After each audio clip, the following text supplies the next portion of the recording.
Quería estar ligado a los mercados, pero no con la tensión que supone gestionar un fondo de 500 millones de dólares, ¿no? Y en ese momento el ser trader era algo visto como algo tan cool. Cuando tú le decías a un amigo, yo me siento en una sala como la de Charlie Sheen y llamo por teléfono y tal, y decía, no puede ser. Tú llegas a esa sala y te encuentras unos butacones altísimos, la gente echada para atrás, algunos pues con los pies encima de la mesa, y ves el ambiente y dices, ¿pero qué es esto? O sea, yo no sabía ni que esto existiese. Y luego las conversaciones es, me compro un BMW tal, en el mundo comercial el dólar sigue siendo el rey, pero ya empiezas a ver movimientos muy interesantes por parte de China con el yuan, de intentar, y con Oriente Próximo, de intentar el pago de materia prima importante como pueda ser el petróleo o el gas, hacerlo en una moneda distinta. Cuando invierto pienso en, quiero parte de mi dinero fuera del sistema fiat. O sea, tú fíjate cómo me lo planteo. ¿Cuál es tu opinión general sobre el tema cripto? Hasta que tú no veas que Bitcoin se mueve en un rango de precios muy estable todos los días, no va a ser una alternativa válida para sustituir a una moneda fiat en las relaciones comerciales. A nivel económico, ¿cómo ves la situación ahora en el plano amplio? Estados Unidos tiene más deuda sobre el PIB de la que ha tenido jamás, incluso más de la que tuvo que soportar para financiar la Segunda Guerra Mundial. Y Pablo, en todo tu camino, ¿qué has aprendido sobre el éxito? Para mí el éxito ha significado cosas muy distintas durante mi vida. Al principio era materialismo puro y duro, es como yo vivía obsesionado porque quería un Porsche, ¿no? Bueno, pues aquí estamos un día más con una San Miguel. Bienvenido. Muchas gracias, Pedro. Dale. Es un verdadero placer tenerte aquí, de verdad. No, placer es poder venir. Muy bien, muy bien.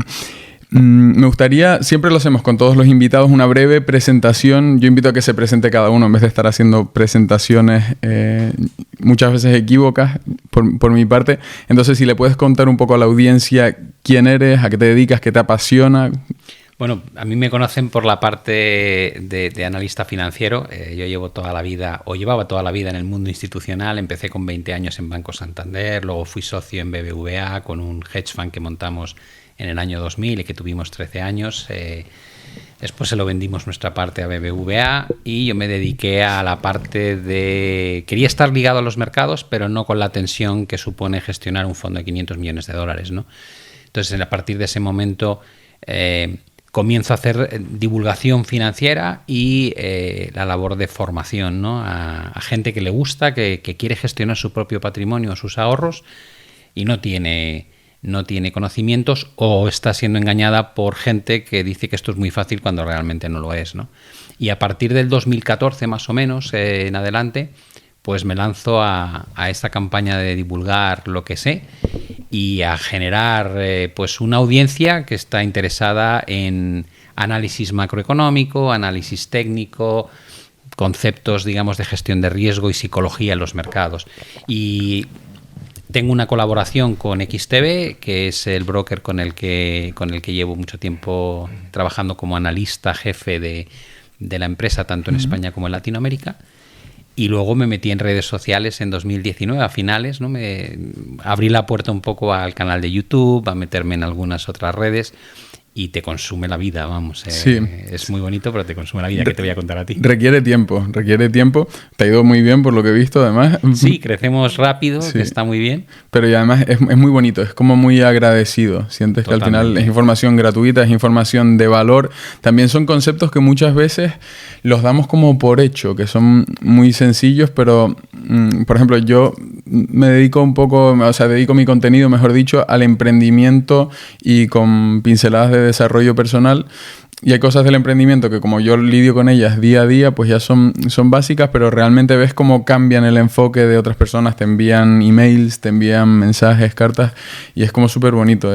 No sé. Sí, yo también tengo un poco la sensación de que el precio que tú pagas destinando parte de tu tiempo a entregar contenido gratuito está muy bien remunerado desde el lado de la satisfacción que produces en gente. A mí me dice mucha gente, no sabes cómo ayudan estos vídeos personales de superación de enfermedades o cómo me has ayudado a gestionar mejor, a no ser precipitado, a ser más disciplinado.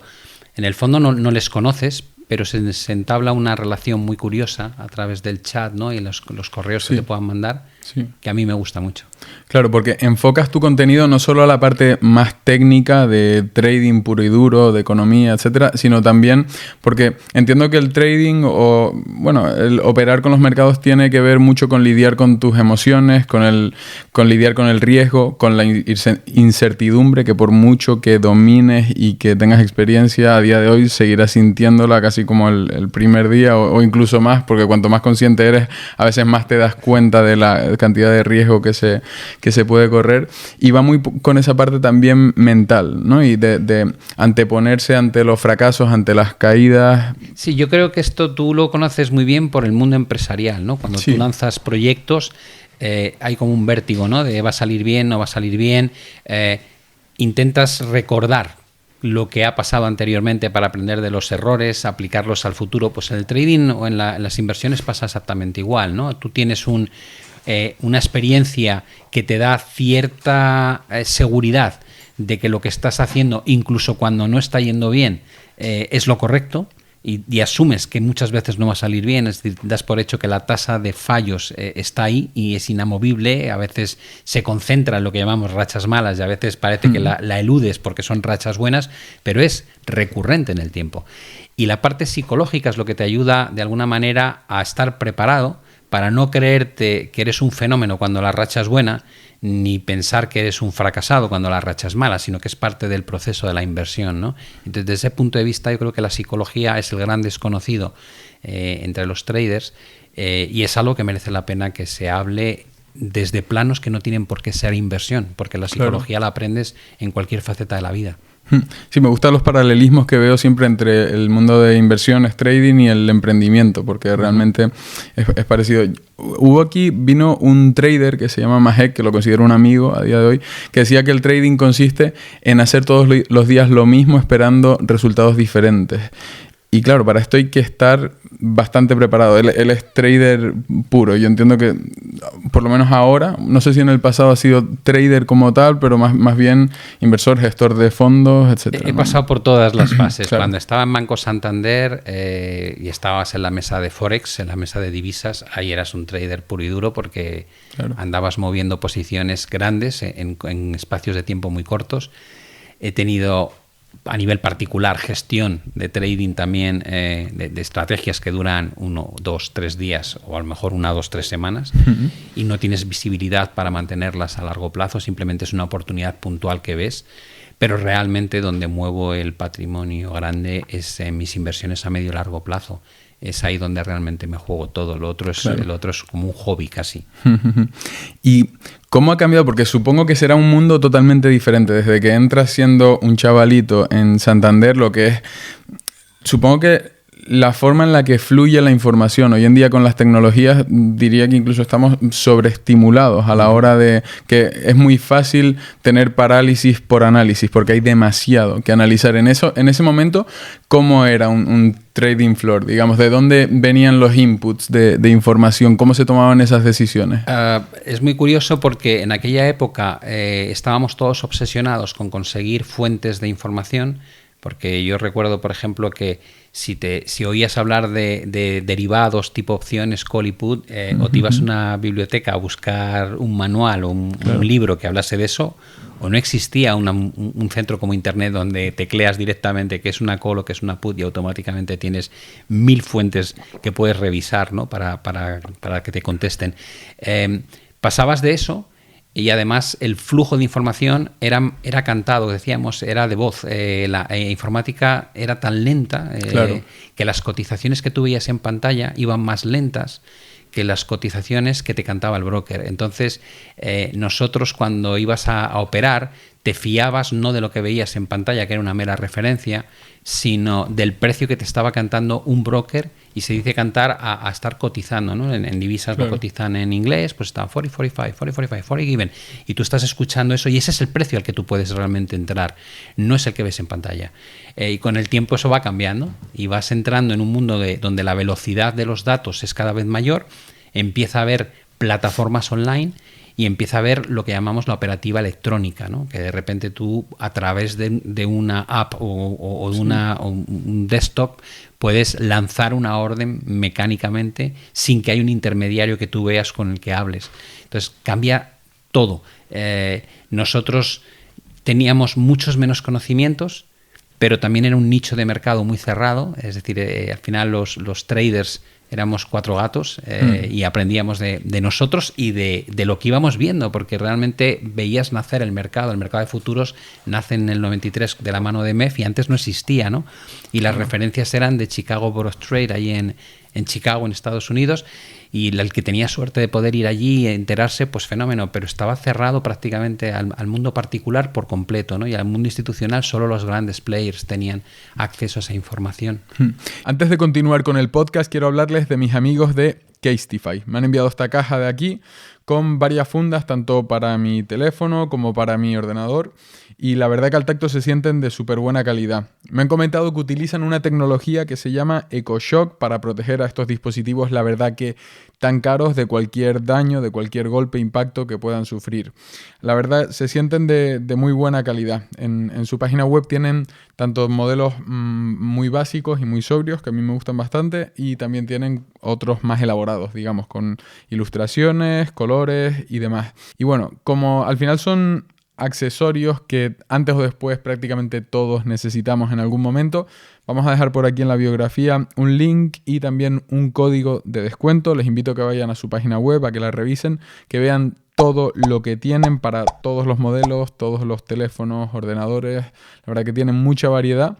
Y no solo fundas, sino que también tienen un montón de accesorios, auriculares y muchas más cosas. Lo dejamos por aquí en la descripción. Seguimos con el podcast. Y en ese momento el ser trader era algo visto como algo tan cool, entre comillas, como hoy en día se ha convertido como en Dubái, con mis pantallas, los gráficos. Es algo que también llama la atención mucho a los chavalitos de 17, es como el sueño, ¿no? En ese momento, ¿cómo se veía por parte de la sociedad? Yo creo que todavía era más cool que ahora. Sí. Es decir, cuando tú te vas a películas como la de Charlie Sheen y Michael Douglas, ¿no? De Wall Street, la sensación del poder de gestionar cantidades ingentes de dinero, estar haciendo transacciones, llamar a una compañía, ofrecerle los M&As, las fusiones y adquisiciones, ¿no? Era como los tiburones, el tal, era muy bonito, ¿no? Y nadie tenía acceso a eso, con lo cual lo veías casi como una película de Hollywood. Cuando tú le decías a un amigo, yo me siento en una sala como la de Charlie Sheen y llamo por teléfono y tal, y decía, no puede ser. Ahora realmente hemos democratizado la operativa y cualquier persona desde una app de un móvil cualquiera puede operar, puedes tener 2, 3, 4 pantallas. Es barato tener ordenadores, en aquella época era prohibitivo, ¿no? Con lo cual sigue siendo muy llamativo para la gente joven, pero realmente está al alcance de cualquiera. Montarte un buen set de operativa en tu propia casa te lleva muy poquita inversión. Antes era imposible. Claro, sí, estoy muy de acuerdo. Se ha democratizado cualquiera desde una app en el teléfono. Pero el dar acceso al mercado a tanto retail, digamos, a tanto inversor retail, ha disminuido el poder de manipulación que tienen los grandes sobre el mercado, ¿o sigue siendo similar a día de hoy? Esta es una de las preguntas que más recurrentemente escucho, ¿no? El tema de la manipulación por parte de las manos grandes. Y aquí creo que la gente tiene que entender. Yo cuando gestionaba nuestro fondo, no era el único gestor, estaba con mi socio, $500 millones, lo último en lo que nosotros pensábamos eran en los pececitos, en el retail investor o el retail trader o el inversor particular. ¿Por qué? Porque lo que mueven ellos es insignificante para nosotros. Entonces muchas veces nos dicen, es que cuando sale el dato hay un movimiento que se produce, nos sacáis los stops, nos saltáis los stops y luego el mercado hace lo que creíamos que tenía que hacer. Digo, no, mira, cuando yo estoy en ese dato que se va a publicar, el dato de empleo en Estados Unidos, el non-farm payrolls o algo así, mi obsesión es que tengo una cartera gigante invertida, quiero no perder porque tengo inversores institucionales grandes que me van a pedir responsabilidades si lo hago mal. Y sé que tengo como competencia a los Goldman Sachs, a los Morgan Stanleys, a los UBS, a los bancos Santanderes, que son también tíos enormes, que mueven cantidades muy grandes y que no quiero que vean lo que estoy haciendo, ¿no? Porque cuando nosotros damos órdenes, un particular lanza una orden y se ejecuta ipso facto. ¿Por qué? Pues porque el volumen que ellos hacen es tan pequeño que siempre hay suficiente demanda u oferta en cada escalón. Pero cuando nosotros vendíamos, por ejemplo, vendo Banco Sabadell o al antiguo Popular, ¿no? Y dices, nuestra orden era, ¿durante cuánto tiempo? Y le decíamos, tienes todo el día. Porque no podías plantearte el hacerlo en menos de 8 horas. Y además le decías, y utiliza la subasta. A veces tardábamos 2 días en hacer la operación entera. Claro. Y teníamos a un individuo especializado en cómo meter las órdenes durante todo el día para que no se nos viese. Hacía un poco, paraba, si veíamos que impactaba el precio, de repente hacía como que no le interesaba, iba por otro broker distinto. Es decir, la técnica en sí de salir al mercado ya de por sí era algo muy diferente a lo que hacen los particulares. Con lo cual, el particular que cree que las grandes casas están vigilando cómo están posicionados para hacer una cosa u otra, está muy engañado. Realmente las manos fuertes, lo que te preocupa son las manos fuertes, no las manos débiles. Claro. Y que la mano fuerte, que es tu competencia, no te haga el lío en torno a un dato, por ejemplo, importante. Vale. Me gustaría entrar un poco en tu historia, no simplemente un relato de los hechos, sino me interesa saber cómo te proyectabas en cada momento, cómo veías tu futuro. Si es algo que te vas encontrando por casualidad y siempre tiendes a ir hacia adelante, o si cuando entras siendo un chavalín en Santander, por ejemplo, dices, oye, yo quiero seguir este camino, yo estoy dispuesto a poner un poco más de los que van al lado porque tengo claro a dónde quiero llegar, ¿no? Pues mira... también, ¿y dónde se produce el flechazo? O sea, ese enamoramiento por... Si es a lo mejor el primer día que llegas allí y ves a todos los brokers y dices, joder, esto es lo mío. O si a lo mejor es más adelante, cuando empiezas a tener la sensación de poder, no sé, esa... Vale, el enamoramiento en mi caso fue inmediato, ¿no? Y lo que ocurre es que es difícil que la gente entienda porque te tienes que remontar al momento, ¿no? Estamos hablando del año 88, un entorno en el que en España no hay ordenadores personales, no hay internet, ¿vale? Con lo cual el mundo de la informática, como la entendemos, es más lo que ves en las películas de Hollywood, ¿no? Tú ves oficinas o ves la NASA lanzando un cohete y dices, ¡jo, qué tecnología! Pero no está al alcance de la gente. Entonces tú de repente desembarcas en una tesorería como la de Banco Santander y te encuentras una sala muy muy oscura porque los monitores tienen poca resolución. Nuestros tenían hasta visera para evitar que la luz de arriba diese en las pantallas. Era curiosísimo. Wow. Te encuentras unos paneles con 80 botones que parpadean, 2 teléfonos con botones que hacen el efecto del mute, unos cuantos micros, una calculadora con un rollo de papel, porque en aquella época quedaba registrada el cálculo que hacías en papel y lo cortábamos y lo grabábamos. O sea, la manera de entregar la operación una vez hecha a lo que llamamos middle office o back office, que es donde la registran contablemente, era un papel que rellenabas como una receta médica. Tú rellenabas eso con los datos y tenías que entregarlo, te echaban unas broncas, no se entiende nada, no has puesto la fecha. O sea, esa era la historia, ¿no? Ahora es todo electrónico. Y tú llegas a esa sala y te encuentras unos butacones altísimos, la gente echada para atrás, algunos pues con los pies encima de la mesa, y ves el ambiente y dices, ¿pero qué es esto? O sea, yo no sabía ni que esto existiese. Y luego las conversaciones es, me compro un BMW tal, evidentemente tienen bonus, tú no sabes lo que es un bonus, y dices, bueno, ¿cómo que te pagan un extra en función de resultados? Y el extra es inmenso. Claro. Todo aquello genera un clima que para alguien de 20 años sales de allí diciendo, yo quiero ser eso. O sea, yo no sé cómo hay que hacerlo, pero yo quiero estar ahí. Esto es, no sé, en aquella época nos llamaban los yuppies, ¿no? Y es como el sueño de cómo forrarte por el camino más rápido, ¿no? Era un poco la sensación y encima alardear de lo que haces porque no es habitual. Yo me enamoré inmediatamente y a partir de ahí empiezas a aprender que el camino no es tan sencillo, ¿no? Que realmente hacer ese tipo de actividades requiere pues un autocontrol bastante grande, que no te llevas el trabajo siempre a casa, que no terminas de desconectar nunca. Yo tenía una maquinita de Reuters que te iba dando las cotizaciones de divisas, que son 24 horas, y todavía recuerdo, ¿no? En casa estar y mis padres decir, pero no puedes parar de mirar eso. Digo, no, espera, es que va a saltarme el stop, pues qué tal. Y era como muy angustioso. Yo llevaba ese cacharro en el coche, lo llevaba puesto en la visera del sol para no perderme las cotizaciones mientras iba a trabajar. Entonces, es un trabajo... ¿Te daba las cotizaciones de forma telemática? Sí. En aquel entonces. Sí, las mandaban como... Los buscas iban pasando. Vale. Iban pasando. Vale. Irían con retraso, supongo, pero para ti era la referencia de lo que estaba ocurriendo, ¿no? Claro. Y era muy curioso. Y entonces ese mundillo a mí me captura muy rápido, y como luego en las tesorerías te van rotando y cuando te vas sintiendo cómodo con lo que ya estás haciendo hace 2 años, te cambian a otro departamento, está muy bien porque es como un aprendizaje continuo, es como que te resetean, ¿no? Claro. Y luego ya las cosas... Yo, por ejemplo, fíjate, el sueño era meterme en ese mundillo, y luego cuando conozco a mi socio en el año 97, que era el antiguo country manager de Bank of America, me dice, hay que montar un hedge fund. Y yo, ¿un hedge fund de qué me hablas? Me dice, sí, hay que montar un fondo al estilo estadounidense, en España no existen, y ahí es donde nos vamos a forrar de verdad y tal. Y digo, bueno, lo montamos en el año 2000, ¿no? No con Santander, sino con BBVA, y fuimos socios del banco en lugar de empleados, lo cual para mí fue un salto también de estatus enorme, ¿no? Y cómo te veían dentro del propio banco BBVA, y el proyecto se fue espectacular en cuanto a crecimiento y lo que aprendimos. O sea, fue como jugar en la Premier League, ¿no? Antes de entrar con el tema del fondo, que me parece súper interesante, me preocupa, entre comillas, a nivel regulatorio, el tema de que hubieran tantas cotizaciones al mismo tiempo, o sea, una cotización en la pantalla, la otra que te están cantando, el arbitraje que se puede hacer ahí, o sea, era un entorno muy descontrolado en el que había una parte oscura muy difícil. No porque la pantalla era una referencia, no había un sitio donde atacar a la pantalla, tú no podías pinchar el número y decir, claro, quiero comprar o vender a este precio.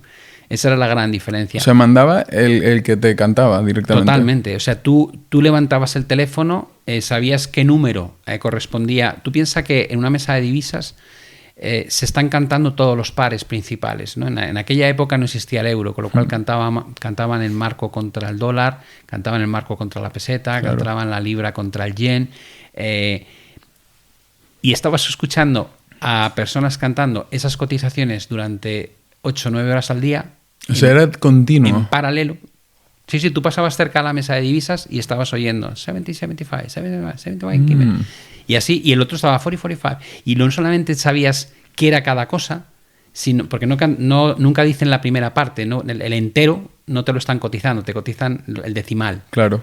Dan por hecho que tú ya sabes cuál es el entero. Y luego, por otro lado, cada caja es para un importe, es decir, están las cajas de $1 millón hasta 5, y luego tenías cajas de 10 o 50 millones. Normalmente eran brokers alemanes, y entonces tú no podías, igual que las mesas cuando vas a un casino y dices, aquí la apuesta mínima es esta y aquí es de 10.000, pues yo cometía el error, ¿no? Decía, yo en algún momento dado decía, dale ahí, me dice, pero es que dices, este tío cotiza mínimo para 10 millones. Y tú vas a vender uno. Y era como, es verdad. O sea que hasta eso. Pero era el broker el que te daba el precio al que tú podías comprar y vender fiable. Lo demás solo eran referencias. No podías hacer nada. Vale.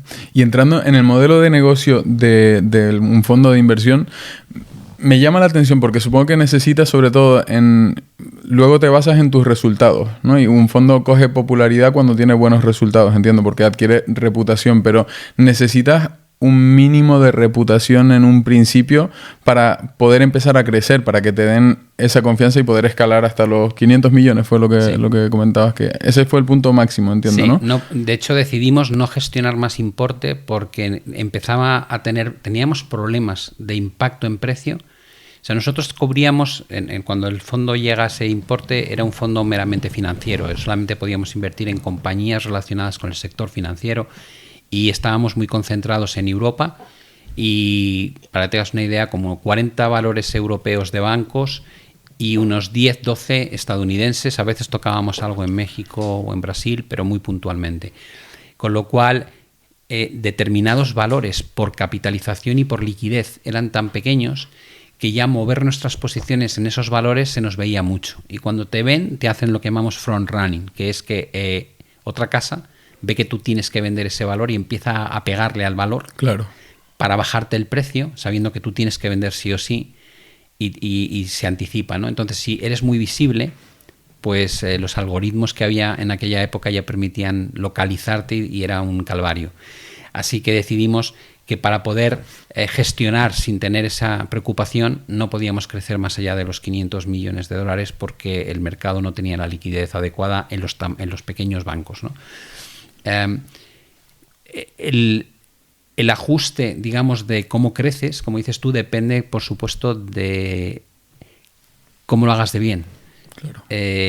Necesitas un seed capital. El seed capital es ese capital semilla que en este caso lo puso BBVA y nosotros, nuestro patrimonio, el 99% lo metimos ahí también, en las mismas condiciones. A eso le llamábamos alineación de intereses. Era como... Sí. Otros gestores se ponen comisiones, hay acciones A y B. B para los clientes, A para ellos, y no pagan, por ejemplo, la comisión de gestión ni de éxito cuando invierten. Pero nosotros no teníamos más que un tipo de acciones, invertíamos igual que nuestros clientes. Y creces, pero fíjate que es muy curioso, por el éxito de la gestión, pero la gente piensa, entonces la gestión es que ganabas muchísimo dinero. Y dices, no, ganas lo que dices que vas a ganar. Nosotros teníamos un fondo market neutral, ¿no? Sí, un año ganamos un 22% en 2002, pero nuestro fondo era un Euribor más 3 puntos, es decir, queríamos garantizarte el coste del dinero más 3%, que el coste del dinero estaba ligado en aquella época a la inflación. Era como decir, tú mantienes tu nivel adquisitivo y además 3 puntos porcentuales todos los años. Ese era nuestro objetivo. Y el cliente que venía era institucional, cajas de ahorro, otras tesorerías, fondos de inversión. Nos llamó una vez PIMCO, gente con mucho dinero, que realmente no pretenden hacerse ricos. Lo que pretenden es que les des una rentabilidad razonable y sobre todo que controles muy bien el riesgo. Claro. O sea, era siempre dinero institucional, ¿no? Casi todo institucional. Pues algún particular todo entraba. Lo que pasa es que son fondos que normalmente tienen... Tú dices un fondo que te va a dar un 6-7% después de comisiones y a mucha gente le parece poco. Dices 6-7%, eso es muy poco. Digo, pero es que dimos un 4 y pico en 2008 que la bolsa bajó un 57%.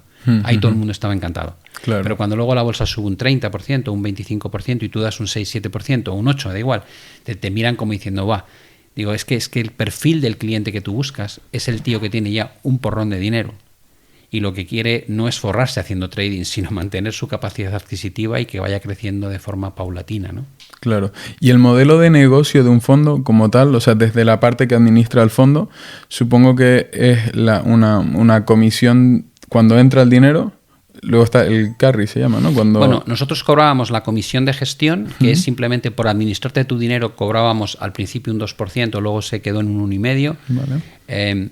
Y luego tenemos la comisión de éxito, que en nuestro caso era un 20%. Un 20% de lo que generábamos de ingresos nos lo quedábamos, ¿no? Y lo repartíamos entre los socios. Es más o menos lo que se estila, ¿no? En Venture Capital también y demás. Sí, yo creo que ahora en el mundo de la gestión de hedge funds ha bajado un poquito. Ahora ya no es tanto como, salvo fondos muy, muy, muy buenos.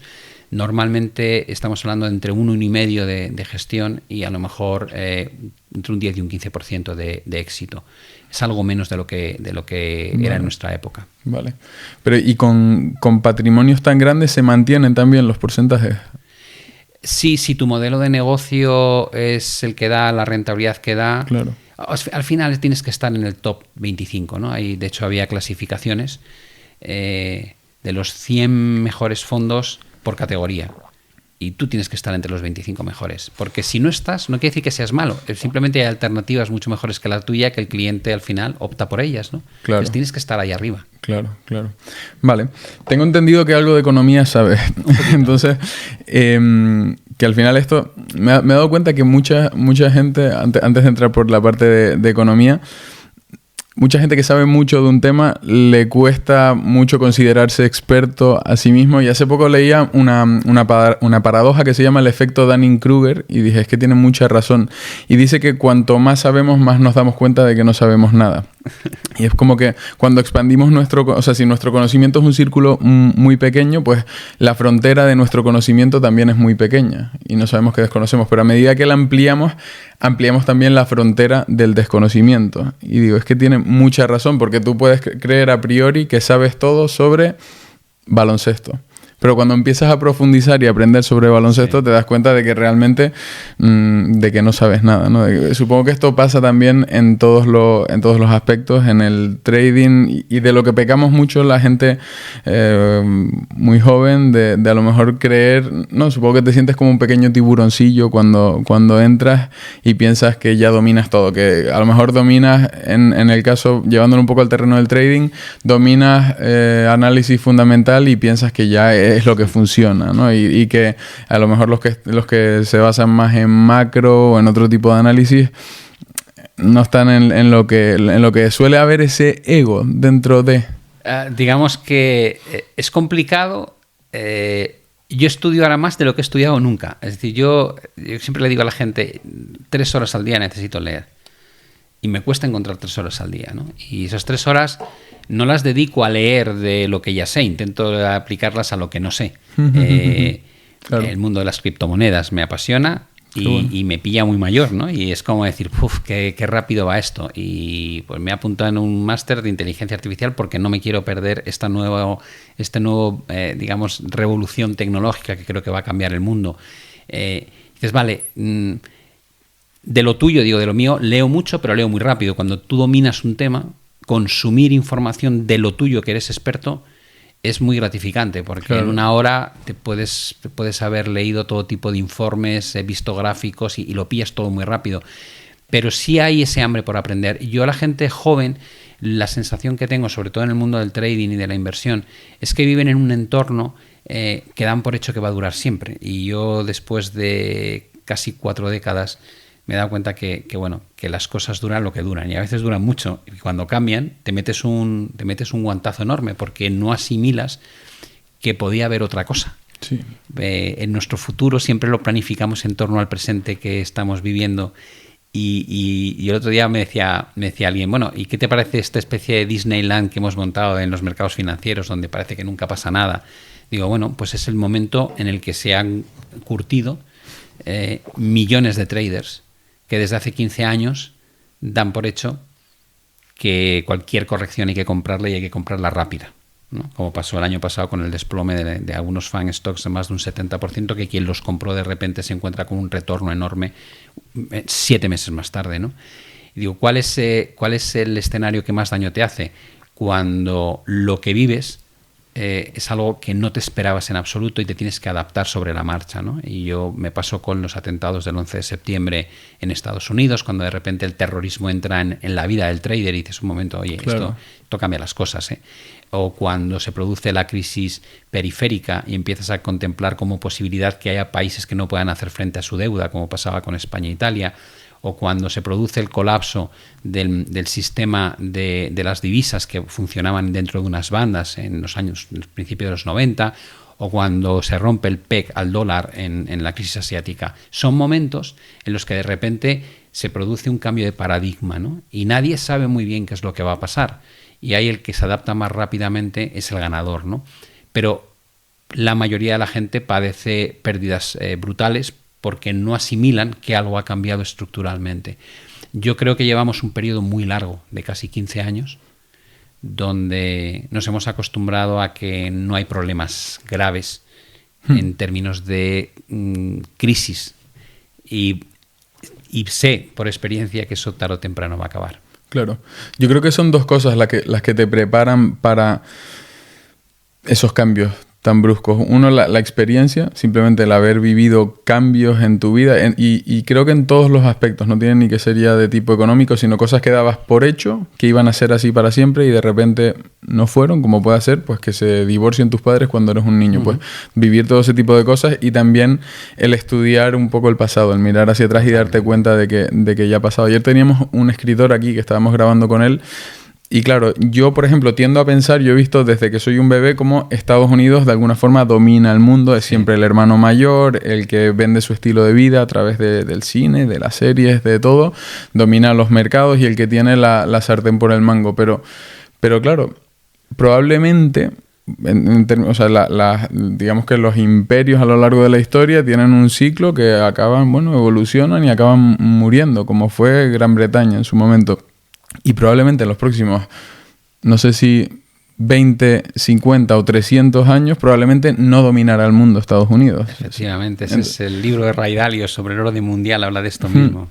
Pero y a mí es algo que me costaría asimilar, pero él es especialista en Oriente Medio.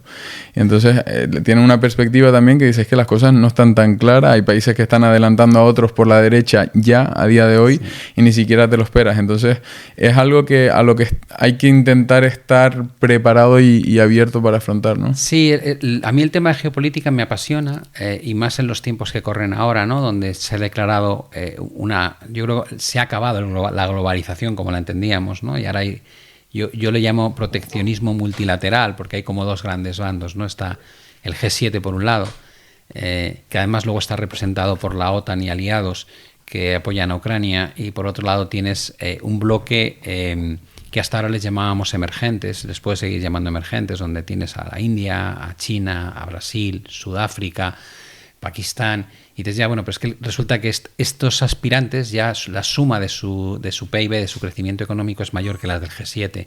Es decir, que de alguna manera nos han adelantado ya, y sin embargo lo seguimos mirando por encima del hombro. Es muy curioso porque no cambiamos la actitud. Y lo que tú dices, por ejemplo, está muy ligado al dólar, ¿no? En el mundo comercial el dólar sigue siendo el rey, pero ya empiezas a ver movimientos muy interesantes por parte de China con el yuan, de intentar, y con Oriente Próximo, de intentar el pago de materia prima importante como pueda ser el petróleo o el gas, sí, hacerlo en una moneda distinta. Se van creando alianzas comerciales donde ya no están presentes países como la primera economía del mundo, que es Estados Unidos.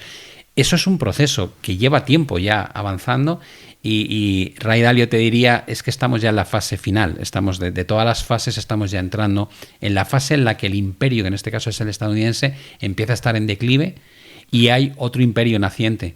Hay mucha gente que dice que no, pero bueno, opiniones las tantas como colores, ¿no? Que dice que es China. Y claro que va a ocurrir, lleva ocurriendo toda la vida, ¿no? También tuvimos el Imperio Español y el portugués y el holandés y el británico, como mencionabas, y surgen, duran y acaban explotando y desaparecen, ¿no? Claro. Sí, yo creo que, o sea, mi opinión ya es que Estados Unidos tiene lo que son las soft skills, como las habilidades blandas son muy fuertes. Ayer justo esta persona comentaba que en Irán existe como Estados Unidos es el gran enemigo, sin embargo la gente lleva camisetas de la Universidad de Oklahoma, escucha música americana, etcétera. Entonces yo creo que ya prácticamente a día de hoy no están siendo superados por otras potencias a nivel económico y en otros factores, pero el tema social yo creo que todavía durará, o sea, no sé cuánto durará, pero creo que durará, que irán más allá del tema político, económico, militar, porque tiene una influencia tan fuerte y lo han vendido tan bien. Pero es normal, cuando tú eres el imperio que domina el mundo en el plano económico y militar desde hace 100 y pico años, es normal que tu influencia se haya extendido en el globo, ¿no? Pero aquí la pregunta evidentemente es si Estados Unidos ha seguido mejorando en términos relativos al ritmo necesario como para seguir manteniendo esa posición de predominancia, ¿no? Y no lo parece ni a nivel militar, no lo parece tampoco a nivel económico. De hecho, si miras Japón en los años 80 era el sustituto teórico de la economía estadounidense. En aquella época a mí me pillaba de pequeñito y todos los juguetes ponían Made in Japan, hechos en Japón, no ponía Made in China. Que a mí me hace mucha gracia, digo, es verdad, todo esto era el sitio donde se fabricaba más barato, más pequeño y más eficiente era Japón, era China. Wow. Y parecía que Japón podía aventajar a Estados Unidos, finalmente no ocurrió. Y la sensación un poco que tengo es, jolín, si alguien le hubiese preguntado en el año 88 sobre el futuro, lo habría tenido clarísimo, ¿no? Y no ocurrió, ¿no? Yo creo que en Estados Unidos el declive se está viendo un poco en aspectos incluso sociales, ¿no? La brecha social es brutal entre ricos y pobres, sí, la vuelta a todo el racismo que estamos viendo, y a lo mejor muy representado por esos ataques policiales contra las minorías negras, pero básicamente hay algo ahí. Yo fíjate, a veces me lo planteo incluso de cara a las elecciones, digo, esto es lo mejor que habéis encontrado, tenéis 300 millones de habitantes y realmente Donald Trump y Joe Biden casi octogenarios, uno ya es octogenario, digo, que se confunde a la hora de salir por el lado del escenario, tremendo. que se despista de mala manera, el otro que básicamente increpaba a las masas para tomar el Congreso. Digo, ¿de verdad esto es lo mejor que tenéis como políticos para que os representen? Creo que hay un declive muy evidente. Sí, yo por donde iba un poco, que es algo que me daría curiosidad ver, es como que veo que todo el mundo quiere ser como los americanos.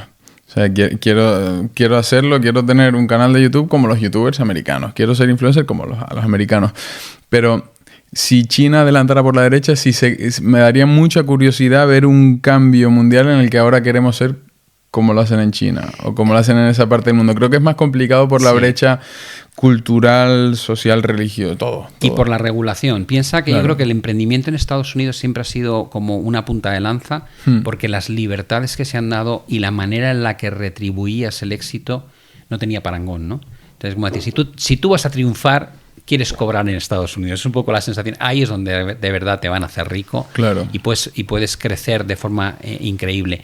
En China hemos visto lo que pasó, ¿no? Cuando el regulador chino hace ese crackdown que llamamos, que básicamente a Didi o a Baidu o a Alibaba va contra ellos y les obliga, digamos, de hecho Alibaba va a dividir su negocio en 6 empresas distintas, ¿no?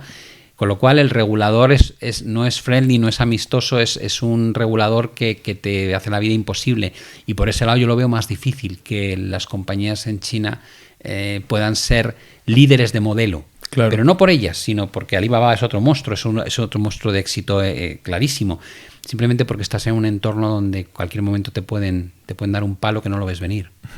Sí, es un entorno más complicado. Y volviendo a economía, actualidad, se escuchan muchas campanas de recesión desde hace ya meses. Yo lo esperaba estar viviéndolo ya a día de hoy, pero parece que aguanta la situación. A nivel económico, ¿cómo ves la situación ahora en el plano amplio? Bueno, yo soy de la opinión de que si tú miras la historia, antes hablábamos de la importancia que tiene el fijarte en lo que ha pasado anteriormente para poder deducir un poco el riesgo que tienes delante. Todos los ciclos expansivos, todos los ciclos de crecimiento económico han terminado de la misma manera, y esa manera es el encarecimiento del coste del dinero, la retirada del estímulo monetario hasta que provocas el pinchazo de las burbujas que has generado con la facilidad de tener dinero a tipos muy bajos. Y eso es un ciclo que se repite de forma estructural cada 10, 12 años, 8 años, dependiendo de la época. Si miras lo que estamos haciendo a día de hoy, que es subir las tasas de interés al ritmo más rápido de los últimos 50 años y además combinarlo con la retirada de liquidez del sistema vía programas de QT o Quantitative Tightening, pues dices, hombre, ¿cuál es la probabilidad de recesión? Digo, creo que es altísima. ¿Por qué? Pues porque no han dejado de subir los tipos. Es que ni siquiera hemos visto el final de los tipos. Es que te están diciendo en la última reunión de Sintra en Portugal, te están diciendo que te van a volver a subir en julio los tipos de interés, con lo cual es un problema ya de por sí por lo que hemos hecho, pero es que se sigue agrandando ese riesgo a medida que avanzamos. La tranquilidad con la que los bancos centrales y los gobernantes ven la situación económica a mí me tranquiliza mucho más. Si ellos estuviesen nerviosos, yo te diría, bueno, van a empezar a tener cuidado porque ven que pueden liarla, pero cuando te dicen no va a haber ningún problema, digo, ahora ya sí que me preocupo, ¿no? ¿Por qué tarda tanto en llegar esa recesión? Que sería un poco la segunda parte de tu pregunta. Entre otras cosas porque la gente no es consciente que ahora mismo en Estados Unidos, después de la aprobación en 2022 del último paquete fiscal, la inversión desde el lado del gasto público está en máximos. Es decir, todavía tienes muchísimo viento de cola, que es en este caso estímulo público, que está inundando la economía. Vienes de tener unas tasas de ahorro históricamente altas que todavía estás consumiendo. Mucha gente no pudo gastar el dinero que le dieron los gobiernos retrasando el pago de impuestos, con ayudas, con cheques que mandaban a los ciudadanos.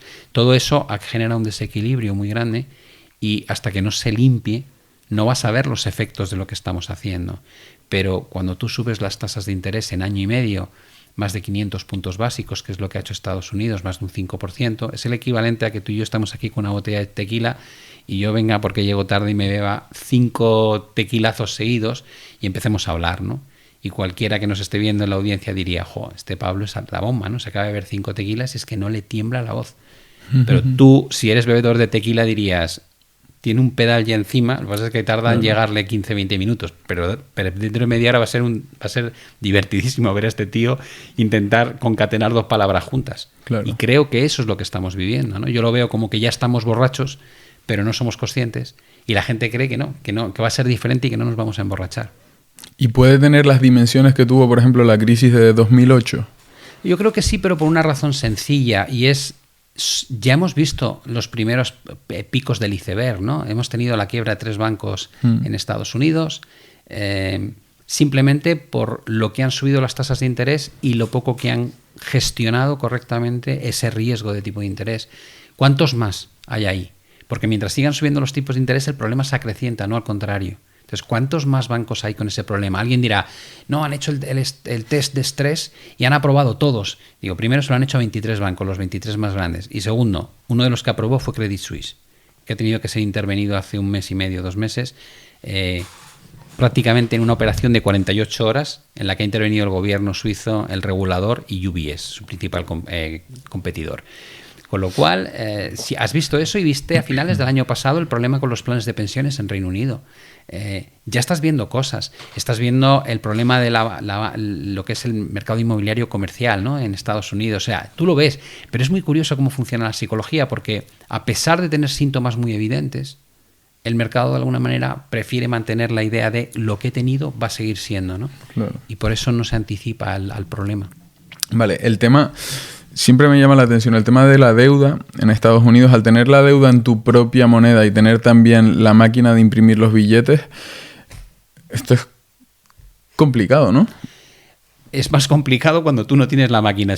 Díselo al argentino. Es decir, no, exacto. Claro. O sea, que es complicado el desbalance que se puede producir porque... Si ellos... O sea, es inflación lo que... Efectivamente. Lo que conlleva, ¿no? Si al final tú lo que tienes es un modelo donde das por hecho que puedes gastar mucho más de lo que ingresas, que eso es la deuda, básicamente, ¿no? Tú vas teniendo un déficit anual, que eso se agrega para generarte lo que llamamos la deuda sobre el PIB. Ahí lo que haces es comparar el tamaño de tu deuda con el tamaño de tu economía, porque claro, si comparas deudas sin tener en cuenta el tamaño de la economía no es muy justo, ¿no? A medida que eres más grande es normal que puedas asumir más deuda. Claro. Pero cuando la pones en contexto del PIB, que es el tamaño de la economía, puedes comparar ahora con lo que había en 1980. Es relativo, ¿no? Y dices, vale, Estados Unidos tiene más deuda sobre el PIB de la que ha tenido jamás. Incluso más de la que tuvo que soportar para financiar la Segunda Guerra Mundial. Y dices, bueno... ¿En qué está? 130 y tantos ya, por ciento. ¿Más que España? Ahí, España, ¿no? Estamos entre 110 y 115. Tienes a Italia cerca de 150. Wow, pero... Francia en torno a 100. Tienes Japón con más de 260% de deuda sobre el PIB. Al final dices, ¿cuál es lo bueno y lo malo? Digo, lo malo es que estás viviendo por encima de tus posibilidades, lógicamente. Y como cuando tú te endeudas, estás trayendo bienestar futuro al presente, que es lo que tú Sí. quieres comprarte un Ferrari, te quieres ir de vacaciones y no tienes el dinero, pides préstamos, ¿no? Pero hay que pagar las cuotas. Con lo cual, dentro de un año, de lo que ingresas, te queda menos disponible para gastar porque tienes que pagar las cuotas hipotecarias o las cuotas de los préstamos. Estados Unidos hace lo mismo, ¿no? Ahora ya gasta en pagar los intereses de la deuda en la que ha incurrido, gasta casi tanto como en defensa. Te da una idea del tamaño de lo que es la factura de intereses, ¿no? Y cuando se vaya renovando esa deuda porque va venciendo, la van a tener que refinanciar a los nuevos tipos de interés, con lo cual eso va a ir acelerándose hacia arriba. Entonces, ¿cuál es la parte fea? Que viven por encima de las posibilidades. ¿Cuál es la parte bonita? Que se financian en su propia divisa. O dicho de otra manera, no tienen inconveniente ni problemas en colocar su deuda en el mundo. Claro.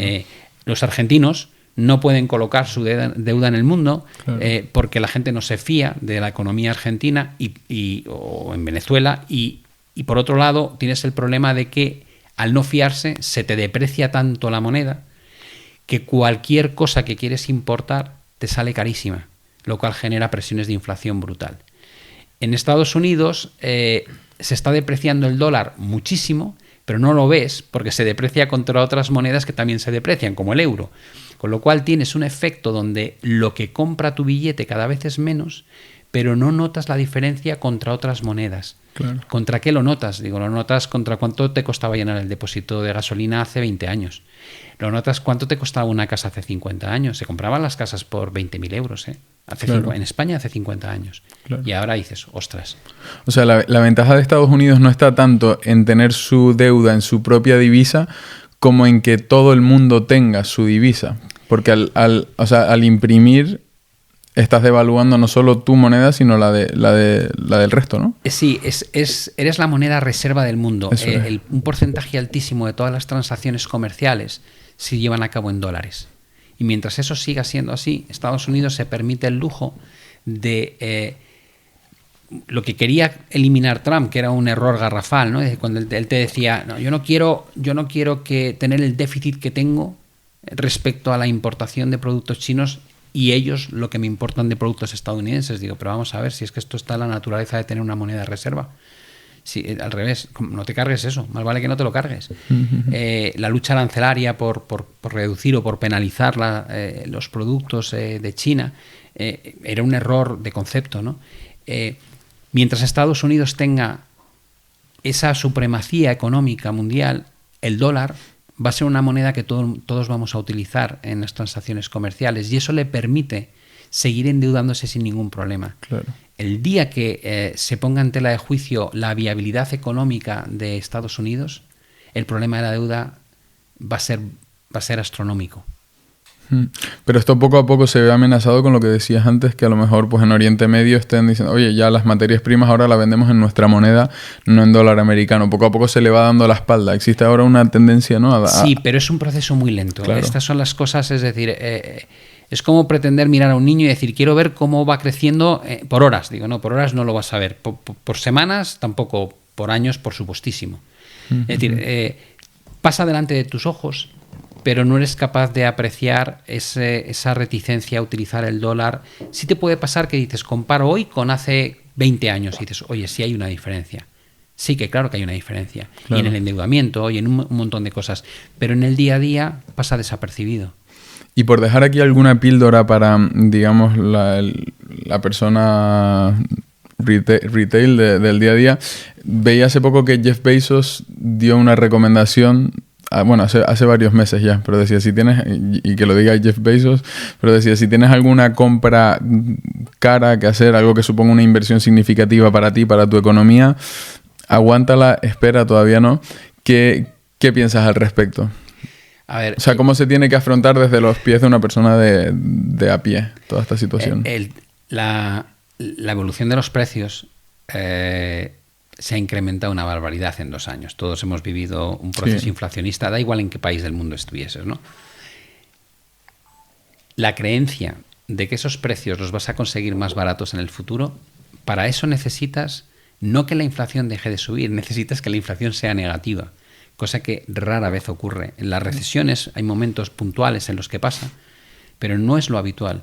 Entonces, a mí esa idea de, no, si espero 3 años lo voy a conseguir más barato, te digo, bueno, en la mayoría de los bienes no. En la mayoría no. Entonces, en activos financieros, digo, ahí es más factible. ¿Que puedas comprar la bolsa mucho más barata? Sí, evidentemente. ¿Por qué? Pues porque depende de los resultados empresariales, que suelen verse muy castigados en entornos de recesión porque no hay crecimiento. Y con lo cual no puedes justificar los múltiplos a los que cotizan las compañías y eso te da la opción de comprarlas más baratas en el futuro. Ahora, bienes materiales lo veo más difícil. El mercado inmobiliario sería la punta, digamos, de lanza de la discusión en las redes sociales. ¿Va a bajar o no va a bajar el precio de la vivienda? Yo siempre digo, depende de la demanda y la oferta. ¿Cuánta demanda hay? ¿Cuánta oferta disponible hay? A diferencia de 2008, yo creo que en España, por ejemplo, la oferta es muy, muy limitada. Con lo cual, puede haber menos transacciones, puede bajar puntualmente el precio, pero yo no creo que vayamos a vivir una situación como la que vivimos en 2008-2009. Por tanto, yo no comparto mucho la idea de que si esperas más allá de lo que es la bolsa, que si esperas el tiempo 2-3 años, vayas a conseguir mejores oportunidades para adquirir bienes. Claro, o sea que a nivel inmobiliario lo que determina un poco el juego ahora mismo es la falta de oferta en comparación en 2008, a lo que hubo en 2008 la burbuja. En 2008 tú mirabas Madrid o cualquier otra ciudad y el skyline eran grúas. Grúas. Era un flipe. Y veías camiones de mudanza, te cruzabas todos los días con decenas de camiones de mudanza. Estaba ebulliendo el mercado y de hecho ya no se construía solo en las ciudades, se construían en extrarradio, se construían verdaderas ciudades de extrarradio. Aquí cerca de Madrid teníamos el ejemplo de la urbanización del Pocero, que llamaban, ¿no? Con lo cual, yo recuerdo en el pueblo de mi mujer, que es un pueblecito muy pequeño de cerca de Toledo, lo que se pagaba por los terrenos. Y decías, pero te estás quedando conmigo. O sea, ¿cómo puede ser que aquí se pague por metro cuadrado estas cifras, ¿no? Estábamos como desatados. Ahora piensa hoy, dices, ¿se construyó algo en 2020? Digo, en 2020 con la pandemia estábamos todos en casa metidos y se cerró la actividad económica mundial. Claro. 2021, digo, en 2021 estábamos espantados por los precios de los metales. ¿Te acuerdas el aluminio, cómo se disparó el precio? Todo tipo de materia prima se disparó y mucha gente no se atrevía a empezar proyectos porque eran carísimos. Realmente empiezas a ver cierta actividad en 2022. Pero los últimos años, en lugar de haber justo ese calentón que suele haber en torno a las burbujas, hubo una paralización de la actividad. Y encima cambian los hábitos de la demanda, que quiere terrazas, que quiere espacios abiertos, porque han visto lo que es vivir confinados, que pueden teletrabajar y a lo mejor buscan otro tipo de forma de residencia. Yo creo que hay una demanda que está castigadísima por las subidas del coste del dinero, los tipos de interés y que no llegan a fin de mes por la inflación en general, y una oferta muy limitada. Y entonces dices, bueno, son dos fuerzas que no están alineadas. Una provoca que no haya caída de precios, la otra que haya menos compra. Entonces, ¿qué crees que va a pasar? Digo, que va a haber menos actividad, ya se está registrando muchas menos hipotecas, hay mucha menos actividad, pero eso no quiere decir que vaya a haber caídas de los precios, simplemente el que tiene que vender se quedará esperando a ver si hay suerte y el que tiene que comprar dejará de perseguir el precio porque no puede pagar ya más de lo que vale y habrá menos transacciones. No espero una avalancha como ocurrió en 2008 donde todos esos que se habían apalancado, esos que habían comprado 3 casas para especular o las promotoras que se habían endeudado para construir un montón de vivienda, de repente ven que no hay demanda y tienen que empezar a bajar los precios agresivamente para poder colocar el stock.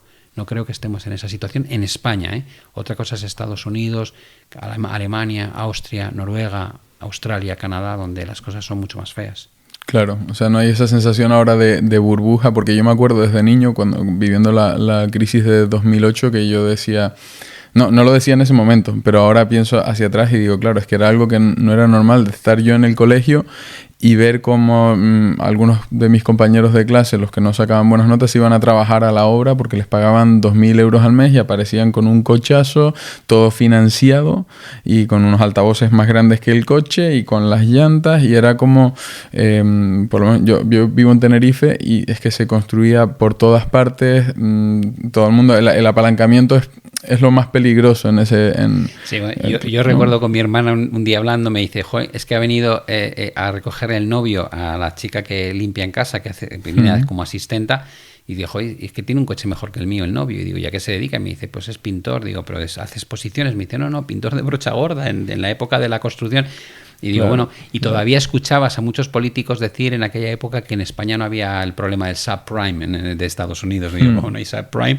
Digo, tenemos una economía que depende básicamente del sector del inmobiliario y estamos trayendo mano de obra extranjera no cualificada y pagándole una renta enorme porque hay una burbuja y hay margen para pagar a cualquiera. Entrando al tema cripto, que lo mencionaste antes, ¿cuál es tu opinión general sobre el tema cripto? Yo creo que es algo similar a lo que vivimos con Internet en finales de los 90, principios del 2000. Es decir, tienes una tecnología que es blockchain que se va a quedar, una tecnología que va a reducir la intermediación de determinados agentes que antes eran totalmente necesarios y cada vez van a serlo menos, y va a haber una forma de validación de las transacciones muy distinta como lo hacíamos antes. Y luego está lo que representan las criptomonedas, ¿no? Las criptomonedas para mí son como proyectos. Al final hay un proyecto detrás y como todos los proyectos habrá proyectos que sean buenos y proyectos que sean malos y habrá claros ganadores. WhatsApp es un ejemplo de una forma de comunicarnos súper exitosa, pero por el camino cae BlackBerry Messenger o te cae otras redes sociales de mensajería que parecía que podían tener su espacio y luego no lo tienen, ¿no? Y dices, vale, ¿va a haber WhatsApp, si va a haber Instagram, si va a haber Meta, si va a haber...? Digo, claro que lo va a haber, por supuesto, y habrá más de uno. a haber criptos que sean espectaculares, pero muchas otras, de las que ahora mismo la gente confía, por ahí miles, digo, pues probablemente no valgan nada o se quedarán ahí como un residuo, ¿no? Claro. Con lo cual, de la misma manera que en el año 2000 la ventana de Internet habría 1000 posibilidades, un porcentaje altísimo de las compañías del Nasdaq desapareció. Entonces, eso quiere decir que Internet no fue lo que decían, ¿no? Internet ha sido mucho más de lo que pensábamos. Blockchain será mucho más de lo que pensábamos. Pero no creas que porque estés ligado a eso vas a tener éxito en todo lo que compres, todos los activos que compres relacionados con blockchain. Con lo cual, yo sí creo que va a haber una moneda o varias monedas que van a, de alguna manera, hacer sombra a las divisas fiat. Pero mira, el éxito de las compañías que se han aprovechado de Internet no son las del año 2000, quitando Microsoft. Claro. Han sido a partir del 2010, ¿no? Con la aparición de las redes sociales. Es ahí cuando han despuntado esas compañías que luego se han convertido en cosas que valen más de 2 trillones de dólares. Sí. Así que tal vez todavía están por llegar los claros ganadores en el mundo cripto. Y creo que hay un error de concepto en justo lo que decías, que hay proyectos detrás, que veo muchas personas que compran una cripto, una moneda como tal. Veía hace poco un vídeo de Warren Buffett que él decía, yo no compro acciones, yo compro empresas. Entonces me fijo en la empresa, en cómo es su entorno, en cómo puede evolucionar, y yo creo que es lo mismo. Veo mucha gente que invierte en cripto y simplemente no sabe qué hay detrás. Ve los gráficos, ve lo que ha dicho un youtuber, lo que le han recomendado, pero al final es un error. O sea, por ejemplo, el otro día explicándole a mi madre, porque ella me decía, yo sé lo que son las criptomonedas, y me decía, ¿qué son las criptomonedas? Y decía, bueno, pues son unos activos digitales, ¿qué tal? Decía, pero ¿y qué hay detrás de las criptomonedas? Pues no sé. Entonces, claro, es una realidad nueva. Yo creo que el tema blockchain ya va a entrar como entra Internet, que lo vamos a utilizar, lo estamos utilizando a día de hoy sin darnos cuenta prácticamente. Totalmente. Y es algo que es transparencia pura, ¿no? Un libro contable, o sea... Sí, es otra manera, digamos, de contabilizar operaciones donde buscas una verificación a nivel universal, con unas reglas determinadas, con unos registros que no puedes cambiar. Es decir, el concepto es tremendamente disruptivo y por supuesto que se está expandiendo por debajo de la superficie sin que mucha gente lo entienda, y va a tener un éxito enorme. También es verdad que cuando llegó Internet, el Internet de hoy no tiene nada que ver con el de entonces. Yo me acuerdo cuando a mis hijos les digo, yo llamaba por teléfono para conectarme a Internet, me decían, ¿pero dónde llamabas? Digo, ¿sabes? Si tenías que quitar la clavija del teléfono y ponérsela al módem. Y entonces marcabas y no siempre conseguías conexión y te miran como diciendo, ¿qué me estás contando? Y digo, y luego cuando conseguías conectar, aquello iba a una velocidad que te entraría la risa. O sea, tú cuando me dices lo de qué mala cobertura tengo aquí, digo, bueno, tú no te imaginas lo que era aquello. Con lo cual no existía la posibilidad de compartir, por ejemplo, algo que no fuese HTML, que era texto puro, porque no había velocidad para transmitir fotos, para transmitir vídeos. Con lo cual, muchas de las cosas que ahora tienes han sido gracias a la evolución del el hardware que de alguna forma genera todo esto. Y pasará con blockchain. Llegará un momento en que aquello adquirirá una velocidad y una eficiencia que nadie discutirá que hay que usarlo. Pero de ahí a las criptos hay un mundo, ¿no? Y intentar enterarte de todos los proyectos que hay debajo de las 10.000 y pico, los 12.000, no sé cuántas hay en este momento, es una tarea casi titánica, ¿no? Claro. Con lo cual yo me conformo con entender un poquito e invertir en la idea de fondo, no tanto... O sea, yo, por ejemplo, cuando invierto pienso en quiero parte de mi dinero fuera del sistema fiat. O sea, tú fíjate cómo me lo planteo, porque no me gusta lo que veo en el sistema fiat. Creo que estamos prostituyendo la creación de dinero y entre 2020 y 2021 se crearon el 25% de todos los dólares que hay en circulación en el mundo, en año y medio. Y dices, hombre, pues la ley de la oferta y la demanda te dice que cuando la oferta aumenta mucho, el valor baja mucho. Claro. Y eso es lo que estamos haciendo con las monedas fiat prácticamente desde que abandonamos el patrón oro. ¿Y cómo crees que reaccionaría? O sea, si lejos de... Porque hoy en día son como una inversión, como un poco quien va al casino, entre comillas. Es pura especulación, menos las personas que están desarrollando, que hay personas ya hoy en día que cobran en cripto, su salario, etcétera. Pero hoy en día es algo más especulativo, digamos, a nivel social. Pero si adquirieran el protagonismo suficiente a la hora de transacciones del día a día, por ejemplo, ¿cómo crees que reaccionarían las instituciones públicas ante esto? Porque lo veo como un mundo que está totalmente fuera de control. O sea, al estar todo tan encriptado, es decir, si alguien me paga a mí en Bitcoin de cartera a cartera, por mucho que digan que Hacienda puede intentar...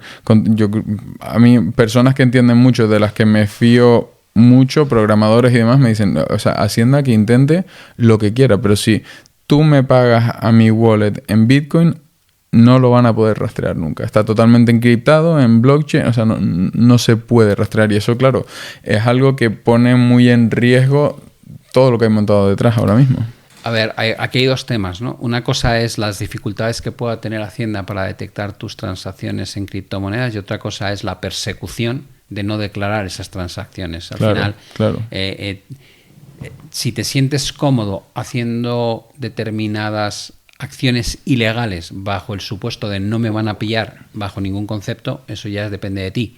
Yo no me siento cómodo estando en el lado ilegal, entonces yo prefiero declararlas. Dices, bueno, pues declaras algo que igual no tendrías que declarar. Digo, me da igual. O sea, para mí la tranquilidad de dormir por las noches sabiendo que lo que tengo lo declaro y cumplo con la ley, me compensa. Hay gente que prefiere que no. Pues yo respeto todo tipo de opiniones, ¿no? Hay cada uno con las consecuencias de sus actos. Pero lo que sí es verdad es que a nivel general, cuanto más éxito tengan y más relevancia tengan las criptomonedas, más dura va a ser la batalla con el establishment o la institucionalización del manejo del dinero. Tú piensas que llevamos en un régimen donde el control es poder, ¿no? Los bancos centrales deciden cuántas monedas hay en circulación y a qué precio puedes pedir ese dinero a través de los tipos de interés. Y los gobiernos utilizan cada vez a los bancos centrales como un arma de doble filo, ¿no? Para ampliar o reducir el dinero en circulación.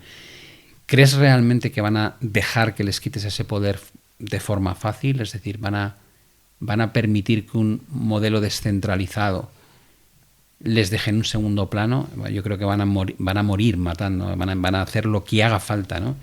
Persecución regulatoria, ilegalidad, van a intentarlo todo. ¿Van a conseguirlo? No lo sé, pero lo que sí pienso es, no, ni por un momento penséis que se van a retirar de este juego, dejando vía libre a un nuevo modelo.